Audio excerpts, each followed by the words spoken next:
Saturday Can-Do Radio on North Georgia's News Talk. WDUN. Welcome to Home Matters, presented by the Norton Agency. It's the show that looks at your home from every aspect, from real estate to home improvement and the people that make North Georgia a great place to live. From the Northeast Georgia Health System studio, here are Norton Realtor Craig Shoemaker and Home Inspector Bob Hollis on AM 550 and FM 102.9 WDUN. Always here, always local. And welcome back to another edition of Home Matters.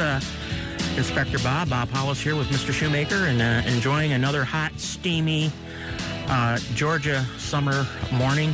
The condensation has now left the windows. Avery was talking about that earlier. Mr. Shoemaker, how are you this morning? I'm doing fine. How about you? I'm doing as good as can be expected. Let's put it that way. Well, I know you've had a lot of issues with your mother that you've been working on the last couple of weeks. And it's taken me out of town for some time, but we wish her absolutely the best. We're rooting for her. Let's put it that way. I understand. That is terrific. We hope that things go well. Right. Last week in the show, we had on our first hour Mr. Otis Sisk, who is with Green Prism Consulting, our favorite arborist, and fellow has opinions on a lot of things. Fascinating guy to listening to. We thank him for being with us. Second hour, Jamie Whitmore from Whitmore Plumbing and Electrical. Their number is 770-531-1010, and it's office at callwhitmeyer.com. We talked about her continuing transition in her business and how it's she is living her father's legacy in many respects, and coming to that point of time where she'll be managing that entirely. Very interesting conversation.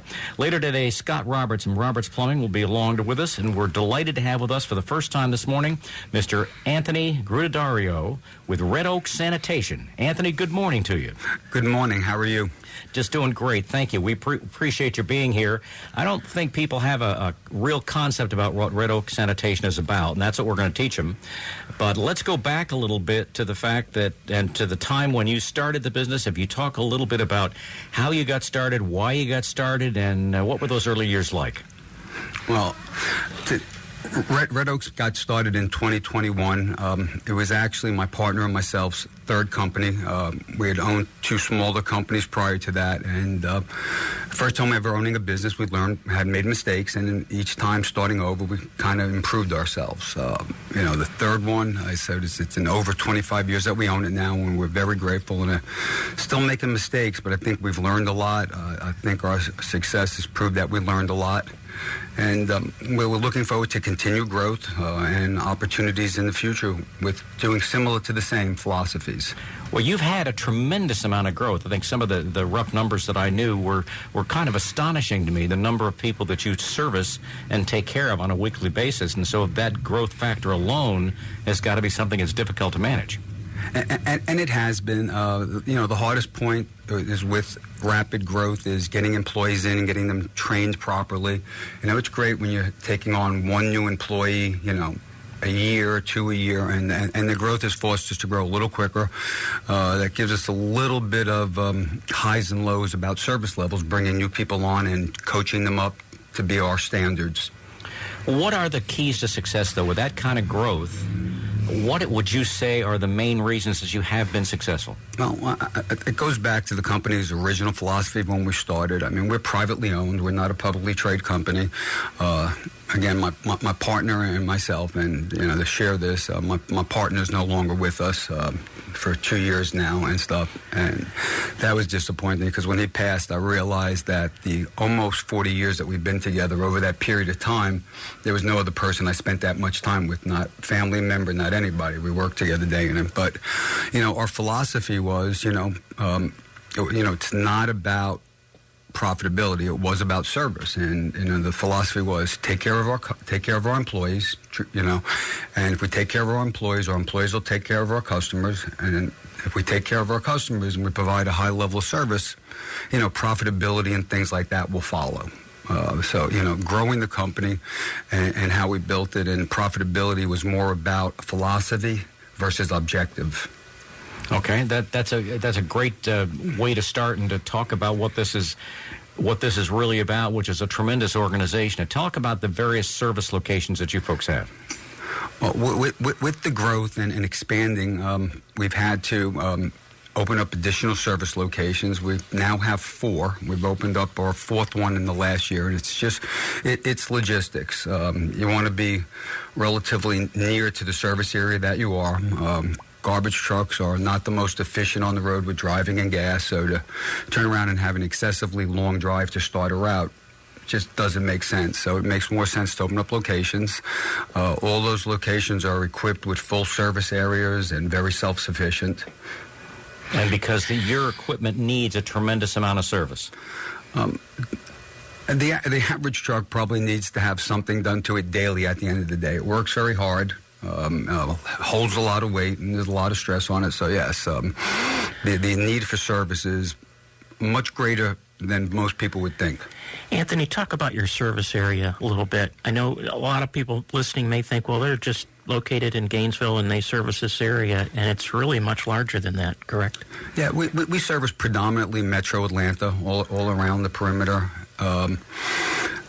Started up here in the north in Hall County, expanded into Forsyth County, and then we just consistently expanded to the next adjacent market.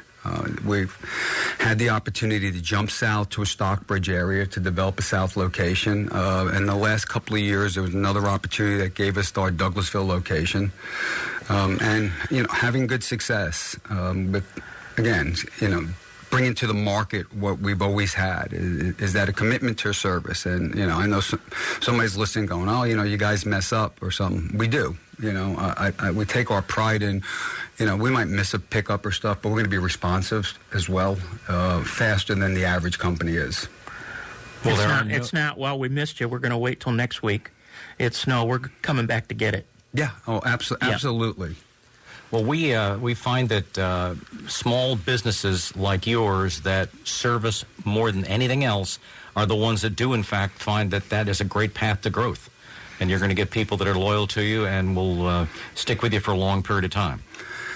It's funny. I laugh about how things happen. I've actually, knew that we were coming on here and knew that I was coming on here, and just a couple of things that had happened just this week. It's like, well, maybe somebody's getting me ready for the show. And as far as that goes, we just hired a vice president of commercial sales. Commercial sales is something new to Red Oak. We've expanded into that. We just started that. But he shared with me a text from a recruiter trying to recruit him. And when he shared that he was with Red Oak Sanitation, the recruiter's reply was, oh, I've tried to recruit people from Red Oak. I've never had success. They're very happy there. And I think that's a great sign, because these days when people just seem to change jobs at the drop of a hat, if they're sticking with you, then that's a pretty good sign about how you take care of your people. Yeah, well, I hope that's the case. But, yeah, we have very little turnover. We exceed all national averages because we have a customer service base, and I think that the national average for customer service, people taking phone calls all day, is about 3 years. I mean, we more than double that with the average time of employee, which, builds consistency and, standard for service. Well, that is a terrific thing.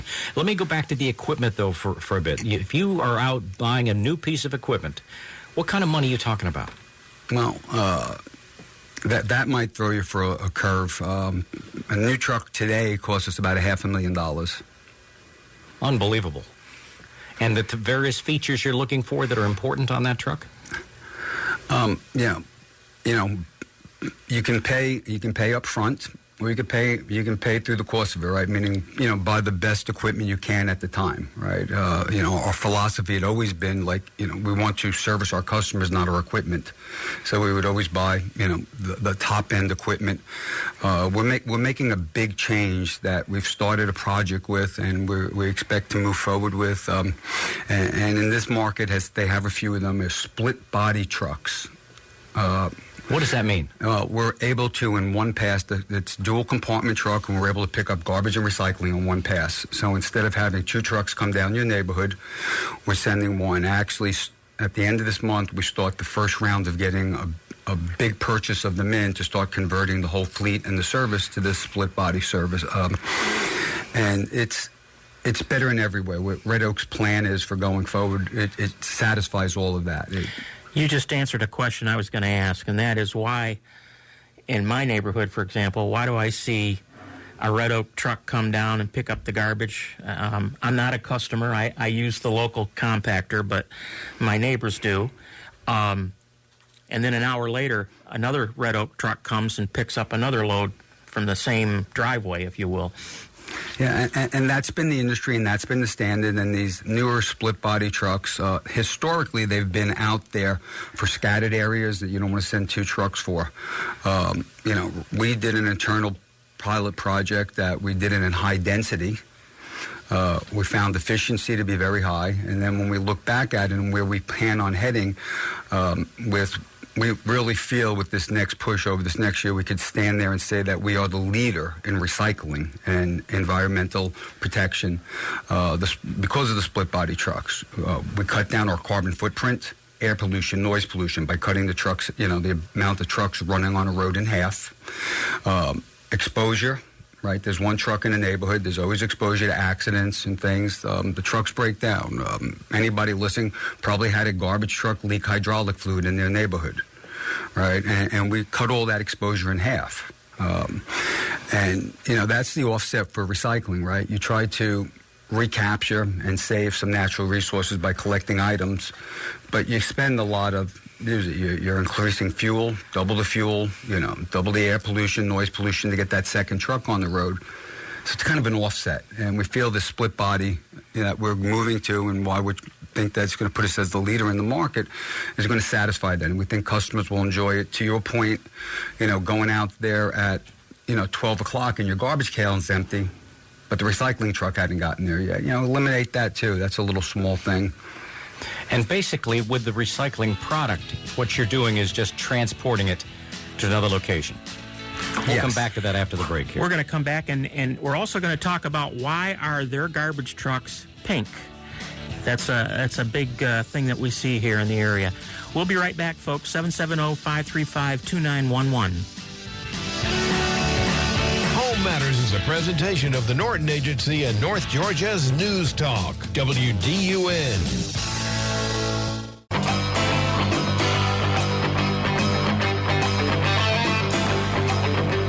We're back. Thanks for hanging with us this morning. Hope you're having that second or third cup of coffee by now. But we're talking with Anthony Grutadaurio from Red Oak Sanitation. And Anthony, if people would like to know more about Red Oak, possibly get on your list to have their garbage picked up, how can they get in touch with you or your company to get that initiated? Well, they can go to our website at redoaksanitation.com, or they can call the office at 770-536-7868. One more time on that phone number. 770-536-7868. Okay, before we went to break, I mentioned the pink truck. Talk to us about the ingenuity, if you will, and the evolution of the pink truck. That goes back a long way. Recycling, there was a lot of competition. Well, as far as recycling goes, just so it's understood, we just haul it. We don't process it. We need processing centers that will collect it from us and separate it and ship it to markets that are for it. So we just haul it. When that market was very competitive back in the beginning, we used to get paid for recycling. But the payment and the value of it was very inconsistent because it was a commodity, right? And so it was never part of our business model. So in one of our office challenges of what can we do more in the community to be a partner, someone came up with, let's use the recycling and give it to a charity. So we met with several charities to sit there, and it ended up at the time being the American Cancer Society. And we asked about the program, and it gave us they gave us the opportunity. Back then, when we were getting paid for recycling, it was called the Recycle for the Cure program. That's what we did. 100% of the money was donated to the American Cancer Society. It went to what was called a patient, to fund the salary for which was called a patient navigator, who was housed in Northeast Medical Center here, and basically helped people after they were diagnosed with cancer through the process and things. And it was a great thing for us to support. A couple of reasons that changed is we weren't getting paid for recycling any longer, but it was originally just our trucks, and it had a real good feel to it. So it was just our recycling trucks with pink. As that program, kind of just phased out we decided to paint the fleet pink, more awareness. And that's how we got the pink, and we just kept it, and it sticks out in the marketplace. I remember, I don't know how many years ago that was, but it was like, we're going to have one truck that's pink. And I believe today all trucks are pink? The whole entire fleet's pink. We figure we keep the awareness for people to see it. Our recycling lids are still pink on our containers. And that's a can't miss. We know who that company is. Anthony, do you mind telling us how many employees you have? We are upward close to 300 right now. Wow. Which reflects the size of the business and the fact that you folks continue to grow. I want to go back to one of the comments that you're making about relation to taking care of your people. I think we find a commonality, in a lot of the companies that we have on the show here that are very successful. They seem to not only value their customers, but they value their own people and do everything they can to take care of them. Where does that come from in you, that is really one of the important things about Red Oak? Truthfully, my partner and myself, we started together managing a company. That's how we met. We were managing a company. And it's part of our upbringing, part of who we are as people, right? It's just, talk about it every day. Be kind, right? That's a philosophy in our lives, personal lives. Be kind to everybody. Cut people slack, right? You don't know what people are going through on a given day, right? Whether you're driving down the street and somebody's driving past you quickly. So it's just a part of our core, I believe, about how we treat people. So I think that leads into the next question I was going to ask, is what separates you from these bigger national companies? That's a different one. A little bit of the commonality of how we treat our employees. Not saying a big company doesn't treat their employees well by any means, but I've sung this song since we got in business that with these big publicly traded companies, we were always at an advantage. Red Oak has one source of income. Right, and it's the trash-producing customer. That's it, right? So we have one person to be accountable to, or one, line that we have to stay focused on. We're a publicly traded company. First place has multiple streams of revenue, right? They have the customer, they have the landfills and disposal facilities that they typically own, and then lastly, they have shareholders. Right, we don't have shareholders, and to me, I always felt that if I had that would be a conflict. Right, they want two different things. The customer wants reliable, more service, better service, right, at a fair price, and a shareholder wants increasing profits. Right, if a share's trading at $100, well, we want to trade at $105. Right, so basically trying to have two conflicting priorities that they have that we don't have. It's one priority. It's service to customer. We don't have to do that. Not part of the question, but you said I was allowed to run off on tangents. We haven't had a price increase in 3 years. That is because we're profitable. We've had rising cost, but we've also fuel. Fuel. We do have a small fuel surcharge right now. That was a big jump, but everything else from insurance, health, all levels of insurance, healthcare, auto, all those things, and cost of everything else, tires, parts, everything going up. We've offset that with being able to put downward pressure on our vendors, downward pressure for pricing based on our growth and our volumes that we're buying. So we've offset price with, the standard cost with putting pressure on because of volume. And we've held the price for 3 years. I don't know that the average public company would say that, right? That just doesn't fit into their model. And you're right. And when push comes to shove, that shareholder is going to be the one they take care of first. Hey, folks, we got news and weather coming up the bottom of the hour. Stay with us. Got an interesting conversation going with Red Oak Sanitation. 770-535-2911 if you'd like to be part of the conversation. Always here, always local. Home Matters is part of your Can Do Saturday on AM 550 and FM 102.9 WDUN. To hear today's show again, go to the podcast section on the Access WDUN app. Now back to Home Matters, presented by the Norton Agency on AM 550 and FM 102.9 WDUN.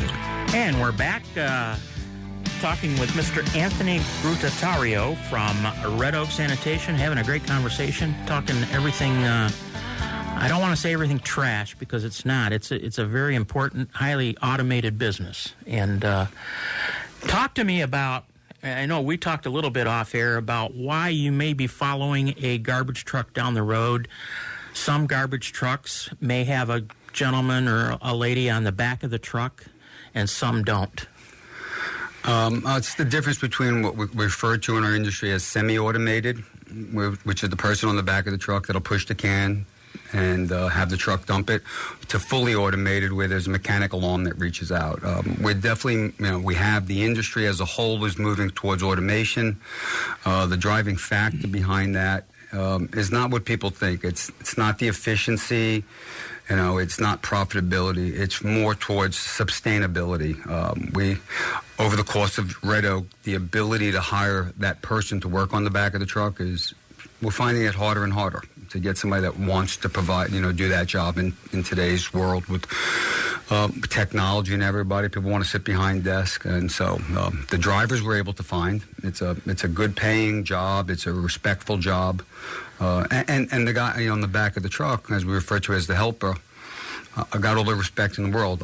We started Red Oak with my partner Stubb driving the truck and me working the back of it. And you have direct experience on being there. And we operated like that for about 2 years. And being it's not the worst job, but at the end of the day, you put in a hard day's work. I'll bet you have. I bet in the middle of the summer when it's 95 degrees, it's really hard. Even in the winter when it's cold, either way. Well, I mean, you know that. You have your extremes that really make it hard. If everybody knows about the last week with the heat wave and stuff, we had several people taken to the emergency room for overheating. And, we're ready for that. We supply each facility with water, those packets of electrolytes and all those things, but it still doesn't offset it. It's a tough business in many respects, isn't it? The manual side is definitely the harder portion of it. The automated side of it, again, the sustainability. He can go out there, he can work a day in the heat, he can work a day in the cold. Without that, we can provide a level of service. And we did lose that level of service where we picked up those extra bags next to the can. But it's that versus not picking up anything at all because we can't employ the guy on the back of the truck or he didn't come in. So the automation portion of it's really kept us consistent. You had made a comment earlier off air that, and I didn't realize it until you said it and thought about it, but if you have an employee that's on a certain route that doesn't come in that day, it cripples the truck. It cripples the route. Before we started automation, Red Oak at one point had to have employed twice as many employees that worked the back of the truck than the trucks that had to go out. So, for example, if we were running 12 trucks, we would probably employ about 26 people just to have one on the truck because of the consistency of that person and the reliability of them not showing up, being tired, doing that kind of stuff. And even with that kind of staffing, we would come in some mornings and not have enough people to run the truck, and they can't go out. With that. So that was one of the driving forces behind automation. All right. I think, Avery, you had a text that came in. Yes, we do. We had someone text in saying, Anthony and Red Oak are first-class good people. Good to hear you this morning, Anthony, and that was from Paul Christensen, formerly at MAC. Oh, thank you very much, Paul. Appreciate that. Well, there are a lot of people, I think, who don't understand your business and have a little bit of appreciation now as we continue to talk here. But again, the fact that you have been there yourself, I think, is one of those things that help you understand the thought process that your employees go through. I feel that way. Back in the day, an employee got hired for the office. They would spend their first week riding in the truck to see what it's like. The restrictions of insurance right now have made that not, but it was a great understanding of, when an office person is talking to a driver about a situation that the customer's explaining. It's just a first-hand understanding of what they're talking about. Same for myself. I've been fortunate enough because we built the company from the ground up, from one truck to where we are today, is that I've worked the back of the truck, I've worked the office, and every aspect of it, except for maintenance. I'm not mechanically inclined at all. You're not the guy that's going to put that truck on a lift if that's what you do with that kind of a truck. Those things are monsters. They have to weigh a tremendous amount. Yes, they do. They're heavy empty and they're very heavy full, and What's the average life cycle of one of those trucks? So in the industry, and I'll use this plug for us, that's typically profit driven. Trucks are run for anywhere from 10, 12, or sometimes more years to get the maximum life out of it. Red Oak's model that really started the success was a 5-year truck that we would buy the trucks with full warranties for 5 years and then trade them out every 5 years. So, we can't say this today. We probably have the youngest fleet in the entire Southeast. That is not common. We're a little bit out of that because of the growth and the availability of equipment that happened, or the shortage of equipment that occurred during COVID. Put us a little behind on that. By the end of this year, we plan to be back in our 5-year model, which does a lot of things, right? We didn't want to service our trucks. We want to service our equipment. So we kind of take some of the pressure off with the newer equipment. Old equipment, has all the problems. More frequency of breakdowns, more frequency of leaks or things like that. So hopefully over this year. I think you made the comment off air earlier. We'd rather be servicing our customers than servicing our equipment. Yes, and that's true, and it's always been true, right? So we'll continue to get back to that. We're looking forward to the trucks coming in this year, changing out the fleet. 2 things, right? We get back to our 5-year model, and then also the recycling and what we can do, because misconception of recycling that we make money off it. Actually, recycling to service costs more than trash. Now that there's limited disposal, we will literally pay more to drop off recycling than we will waste. Problem number 1. Problem number 2 is not everybody recycles. So to fill a truck that, for an example, might drive 30 miles to fill it up with garbage, that recycling truck that follows it because of less participation has to drive twice as far. So realistically, in the big scheme of things, recycling should cost more than garbage service. Is there a trend on that, Anthony? Are more people doing recycling? Is it getting higher, or is it kind of leveled off? Well, because the price for recycling keeps raising up, we keep seeing a drop in participation. And again, for the split bodies, actually, we will reverse the whole model when they start coming in, that we will be able to offer recycling at a greater discount because we're there already. And that's the other thing that's going to, I think, separate us in the market, is that recycling edge that we'll have, that people that do want to recycle, but, also have budgets and looking for cost-effective things, will be able to recycle. But did you tell me previously that the number of places that you have to take recycling product has dwindled down to 1 or 2? Yes, there's actually some markets only have 1. The area up here has 2 options.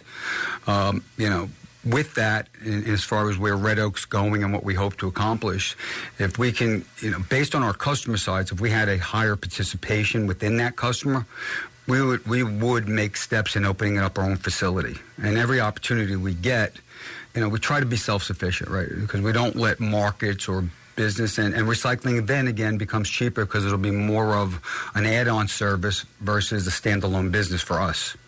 The complexity of your business is fascinating. I think one of those things that people on the outside say, well, they drive a truck there, and the various things that you're involved with in the planning really is quite amazing. Yeah, it's fun. To be honest with you, we really enjoy it. We do operate at Red Oak, how to be different. We could not pick a business. How do you distinguish one between the other, right? And we try to differentiate, whether it's the pink trucks, our marketing campaigns. I love our postcards that we send out to solicit customers. We try to make them fun, right? Instead of that... one of my favorites is one of our Valentine's postcards that has a guy proposing to a woman, a gentleman proposing to a woman on one knee, but instead of having a ring in his hand while he's kneeling, he's got a little garbage pail in his hand, and it basically says, nothing says I love you like affordable, reliable garbage service. That's great. Hey, where did the name Red Oak come from? Red Oak was started, my partner Stubbs stumbled over a gentleman. And I shared with you, we had a couple of companies before. He had 1 truck, 300 customers, but unfortunately it fell upon bad health. So the company that he owned was called Red Oak, and we just kept it and stayed with it. The business, once again, is quite fascinating. You're heavily dependent on your equipment, but you're heavily dependent on taking care of your people so that they're there and as reliable as they can be every week. And that's got to be a key focus for you. It is. We try to do different things. We again, whether it's marketing the company, right, that is a generic service that feels the same to everybody, or it's marketing the company to attract employees. We match everybody in pay, benefits. We have hit all those plateaus, all those thresholds in the company to service and attract good employees. And then we try to do something unique. We do. One of the unique things that we do as an employee benefit is, as you'll see, big companies have suites or things at sporting event arenas, right? We have them as well, but they're not for ourselves or upper management. It is for the employees. Employees at Red Oak get to sign up to go to a football game, a baseball game, them and plus one, and giving them experience that typical employees don't have. And we do that in a lot of different ways, whether it's the sporting events, whether it's Christmas parties that we still have, whether it's year-end bonuses that we still give, things that all have gotten away. Are you hiring? Well, that's where I was going to go next. If someone is interested in going with you folks and exploring that, how do they find out? Indeed, LinkedIn, calling the office directly. Give that number one more time. That's funny. I didn't plan on coming here to be soliciting customers. Well, that's okay, but we always do that with everybody. Yeah, the phone number is 770-536-7868. All right, you obviously plan ahead, and you're doing that with all of your equipment and obviously with the things that you offer your people. What is on the future and in your mind of what you want to do with Red Oak? I could tell you this for Red Oak. Red Oak will not let technology eliminate jobs. We're not going to do that. As far as the helpers go, to go to that with us going to automation, we have never terminated a helper or a person that's worked for us on the back of the truck. With the growth, we just don't hire for, as far as that goes. We also have, one of the expressions that we've used is we have a couple of helpers that have been with us forever that kind of have timed out, meaning that, they just got too old to do it. And because of their loyalty, we've created other positions for them around the shop. But wait a minute, that's unbelievable. That, I can imagine the number of larger companies that would just kind of bristle at the thought of that. But you're taking care of your people enough that their job may be eliminated or their skills are not that good anymore or because they're aged out. And you haven't said, here's the door. You've said, we've got something else for you to do. Yeah, loyalty shouldn't be a one-way street. Right, and we ask employees to be loyal to us, so we try to repay that loyalty every way we can. A cool thing for Red Oak, it goes back to, it was a one-person office at one point, and I was one of those one people. We've grown into probably have an 80-person back office now answering phones. Don't expect to change that with technology. Don't want to, get into the AI answering the phones for them. And so I think customers still want to answer the phone. But we also, because the client, the customer's changing. It's that younger household owner now or homeowner, right? They like to text. They like to do that. So we have that available for customers, too. We have a whole e-com department for people that don't want to call, right? And it may be easier, right? Our phones are exceptionally busy first thing in the morning at lunchtime where people have the opportunity to call, right? So we make that texting available to the people to accommodate how you want to go. If you want to talk to somebody, we have somebody for you to talk to. If you want to just text or email or live chat on our website, we have that available to you as well. Well, I think a lot of people don't understand the business, and it's fascinating that we're learning more about it here. Hey, we're going to be back for the final segment talking with Red Oak Sanitation, but give us a call, shoot us a text, 770-535-2911. Always here, always local.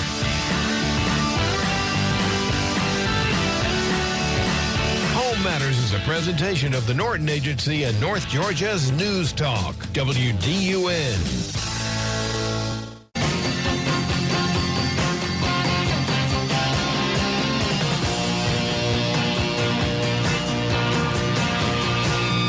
We're talking with Anthony Grutadaurio from Red Oak Sanitation. He's one of the original co-founders of the company. Fascinating organization, and you have some texts that have come in. Have you not, Avery? Yes, got two. One question, but one statement here, so I'll do the statement first. It said, good morning, guys, from WDUN. WDUN has always been a very informative program with all of its shows and things like that. Here's a slogan for your guests and a possibility for marketing. Politicians come around every 4 years wanting your vote. We come around every week because we want your garbage. I like that. And then we've also got this one here. It's a two-part question, actually. What things do people put in the trash that they should not? And what is the most surprising thing that people have left for you to pick up? Oh, okay. Batteries are not supposed to be in the trash, but they are. I don't know how else you get rid of them, but they're not. What are they supposed to do with them?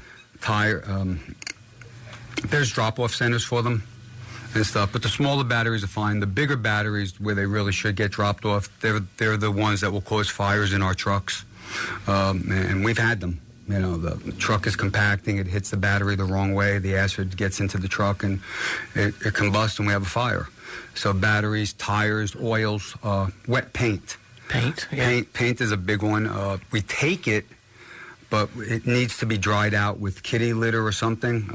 If you put wet paint in it and you see the wet paint on the street, they explode with it. So that's not supposed to be in the trucks. What was the second part of the question? The second part of the question was, what is the most surprising thing that people have left for you to pick up? So I don't know. Well, we got tons of stories there, and you don't have a show long enough for us. But just one of my amusing things is Georgia tried to pass a green ban a long time ago where yard waste had to go to a separate facility. That's not the case any longer because it didn't take off. There wasn't enough composting place open for that. But when they did start that, the requirement was that all yard waste be put in a brown paper bag, the brown paper disposable bags. And we have pictures of someone filling that with their lawn furniture because their lawn furniture was yard waste to them. Oh, wow. Just a little bit of a push there in terms of what that definition is. It did have the word lawn in there. Right. Anthony, technology is obviously a very important part of your future. Are there other things coming that you're keeping your eye on?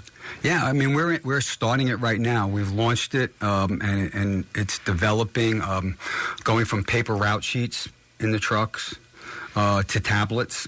The reason for the tablet, the old generation of tablet, the driver would have to mark each stop with his hand and things, and that's, it's technology, but there's a problem to it, right? We want the driver to focus on driving, right? The new technology that's come out with these tablets, based on geocoding coordinates, longitude and latitude, it'll know where the can is, and it'll sense if the driver stopped or not. So it auto-completes itself. So now the driver does it. Internally, we get to see where the driver is throughout the course of the day and watch him. Keep him on track, running the route the same way, creating that consistency that we're running it the same way every day. Easier for a new driver to find his location and provide service, to not have that drop-off, oh, we're sorry, the driver's new. And lastly, the software is developing so quickly. We're hoping that by the end of this year, the software, it plans to have launched the app for the customer that worries about what time their trash is going to get picked up, kind of like that FedEx thing that you're going to get picked up between 1 and 3 o'clock. So that'll be available to customers. Someone is going to be able to know that it's Friday and they should be here at 2:30. Something like that. So a window. In the near future, they're going to be able to download the Red Oak app. Yes. Wow. That's going to be a fascinating progression, I would think. Yeah. It's... Again, believe it or not, a lot of calls that come into the office, right, are what time's your driver getting here on a regular daily basis and stuff. So satisfy that with it. Also, I mean, even with that, though, with the tablets and creating an environment where we have to run it the same way every time and things, will also create more consistency, too, and just alleviate that wondering, truck got here at 9 o'clock yesterday and now that. But there's variables that happen in the course of the day. We have to go to the dump when the truck fills up, right? We get some heavier trash earlier on or stuff. And I would think that someone's, at work and they wonder if their trash has been picked up. They can go to the app and say, oh, yeah, it was picked up at 10:35. Yeah, well, that's exactly what will happen. And the technology allows that all to happen without anybody doing anything. Anthony, thanks so much for being with us today. We really appreciate it. Delighted to have you with us, and we hope you'll come back and talk again. I would love the opportunity. I'm very grateful for today's opportunity. Thank you. Red Oak Sanitation, folks. Hey, stay with us. We'll be back for hour number 2. We've got Mr. Scott Roberts from Roberts Plumbing coming right up. Home Matters is part of your Can Do Saturday on AM 550 and FM 102.9 WDUN.